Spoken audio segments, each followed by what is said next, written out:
Tinchlik ukam. Nima bo'ldi senga? Qizaryapsanmi? Yuzlaring qizaryapti. Uchrashuvga chiqqandim, o'xshamadi. Nimaga? Qiz yoqmadimi?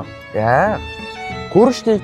Hop. Menga shokolad olib bering dedi. Hop, Men xo'p dedim, magazinga kirdim. hop. Shokolad bilan qo'shib britva ham olib chiqdim. Britva nimaga edi? U ham shu savolni berdi-da, eng qizig'i. Mo'ylovingiz bor ekan, olasiz degandim, yuzimga bir shapaloq urdi. Ha, ukam, tinchlikmi? Nima bo'ldi? Uchrashuvga chiqding deb eshitdim.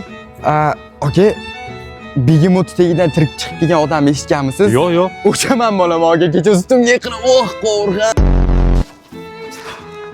Ha, ukam, ta'sir qildimi o'tgan safar uchrashuvga chiqqandan keyin? Aka, emas, yana uchrashuvga chiqdim, o'xshamadi. Nimaga? Nima bo'ldi? Mashinasi bor ekan qizni. Zo'r-ku. Tonirovka ham urib olgan ekan oldiga. Hop. So'radim, "Voy, qayerda oldingiz bu tonirovka ruxsatnomani?" desam, "Osora surishkidan boshlang'ich to'lovsiz bo'lib to'lashga oldim" dedi. Keyin men, bilasizmi, tegijonlik qilib tashadi hamma joyimga. Nimaga? Keyin qo'li torting qo'lingizni dedim. Hop. Keyin men yuzlarimdan o'pib tashladi. "Voy, qanaqa bola ko'ryapsiz?" dedim. "Aka, bitta shapaloq urib tushib ketdim mashinasidan." Nimaga urding? "Aka, tegijonlik qilib tashadi-yu, men unaqa bola emasman, to'g'rimi?" To'g'ri. "Aka, unaqa bola emasman." To'g'ri, to'g'ri. "Aka."